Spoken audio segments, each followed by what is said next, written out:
What's going on? My name is FreeRunnerX10 and this is a H1Z1 informative video. So in this video I'm going to be talking about H1Z1 Early Access, what's going to be included in the first version of H1Z1 Early Access, kill on site and a potential karma system, as well as recommended system specifications. Bearing in mind these system specifications have not been recommended by the H1Z development team or Sony Online Entertainment. They're in fact the PlanetSide 2 specifications, which is the same engine that H1Z1 is going to be running off. I would also like to say that the gameplay you're watching in the background is not mine, it is in fact Rhino Cruncher's, so there is a link in the description below to that specific video, so go check it out if you want to watch the full gameplay and his commentary. So if you've been living under a rock for the past couple of months and you don't know how you're going to get into this early access, then I will let you know. So it's going to cost money. Yeah, it's not going to be free.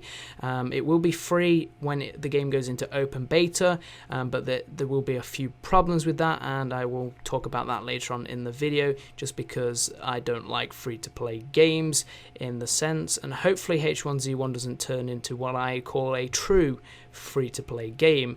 So you can pick up H1Z1 on the 15th for 19.99 British pounds, 25.55 euros, and 30.50 US dollars.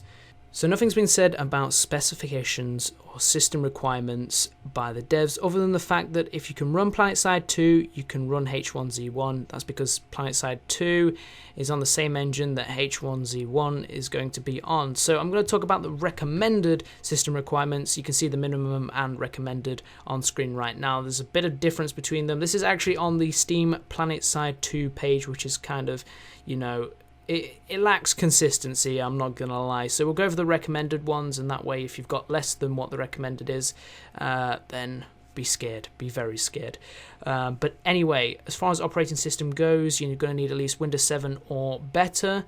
As far as the processor goes, you're going to need an Intel i5 processor or higher, or an AMD Phenom 2x6 or higher. As far as RAM goes, you're going to need at least 6 GB worth of RAM. And for your GPU or graphics card, you're going to need an NVIDIA GeForce 540 or higher, or an AMD HD 6870 or higher. You're going to need at least DirectX 9.0 or higher. And as far as hard drive space goes, you're going to need at least 15 GB of HD space. As far as sound goes, you're going to need a DirectX compatible sound card, and other requirements are broadband internet connection. Not going to lie, the system requirements on Steam are usually messed up, but yeah, hopefully all you need to know is your processor and your GPU, RAM and storage, so that's all there. It's all good. Now it does say on the minimum that you need at least 20 GB free worth of hard drive, but I'm presuming most people have 20 GB free and then some. So yeah, that's it for specifications. So before I talk about key elements that are going to be inside the early access, or the first early access version, so we're talking weapons, systems that are going to be with the early access, I want to talk about something that is really a mega question, and this happens in a lot of survival games. It's called KOS, kill on site. Now you would have heard of this before if you play games like DayZ, let's see, Miscreated, if you play Breaking Point mod for Arma 3, you will know that KOS is basically where somebody will kill you. Now there's three reasons, but two of them are pretty much justified.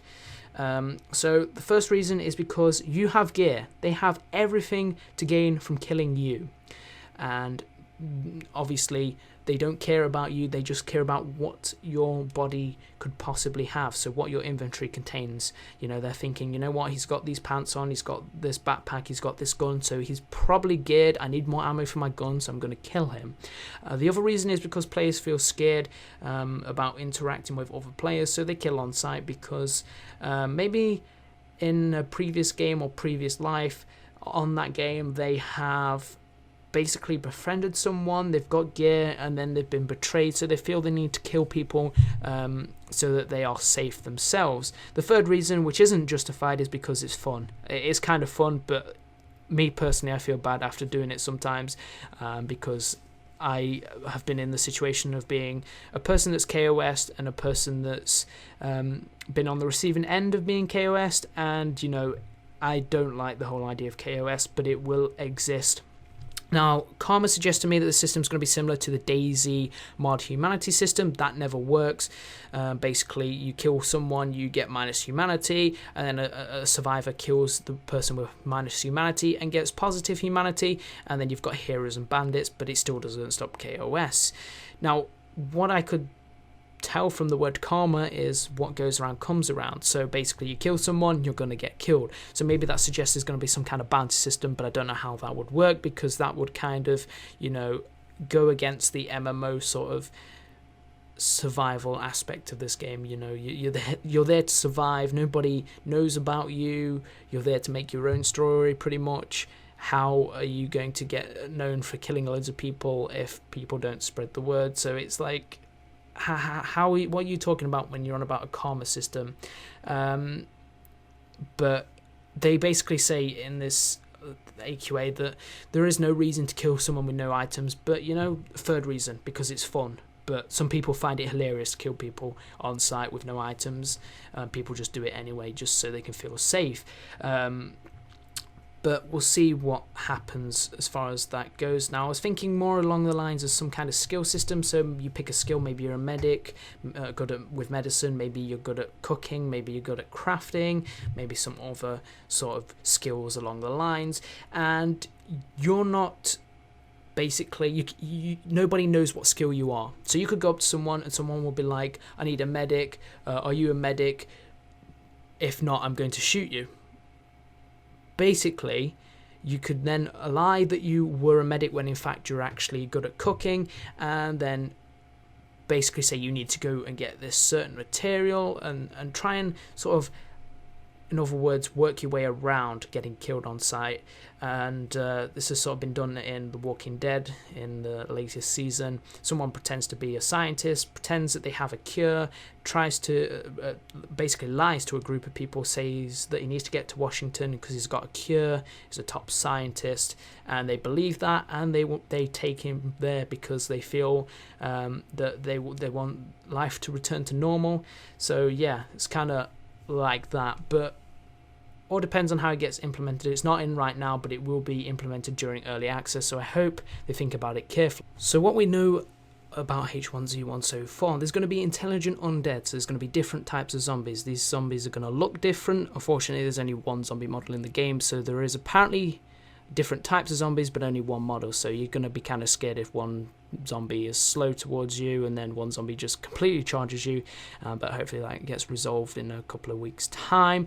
So basically there's going to be a few zombie types, so maybe some are fast, some are slow, some are strong, some will charge you, others will maybe sort of scare you. I don't know how that's going to work, but it'll be interesting to see. And they're also going to have different ways of aggroing. Maybe some are from sight, some are from sound, and some are from smell. But I don't know how that would work, but who knows? Maybe there'll be a new type of system added to make that a thing. There's also going to be dynamic environments. There's going to be a day and night cycle. I don't know if this is going to be server time, like as in real life time, or whether it's going to be in-game time, but we'll find that out. And there's also going to be different types of weather. I believe it's been suggested there's going to be sort of seasons, so there'll be snow sometimes. I'm not sure how that's going to work, but hopefully it's going to work well. There's also going to be an expansive crafting system, and you're going to be able to craft about nearly everything in the game. So this will be like torches. I'm presuming you're going to be able to craft food, so you get a certain food, you put it in a pot, and that'll be cooking it, but it's sort of classed as crafting. There's also going to be base building, so from day one of early access you're going to be able to build stuff, so maybe little huts, maybe you're going to barricade off a mansion, turn it into a fortress. It's up to you.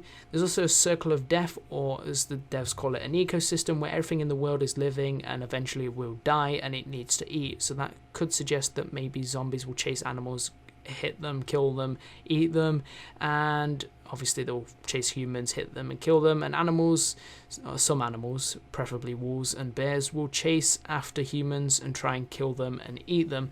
So it's going to be interesting. Hopefully this video has been informative and you've understood everything. Hopefully you're all set for H1Z1. I'm set and I'm pumped and hyped. Don't forget to rate, comment and subscribe, and I will see you in future videos.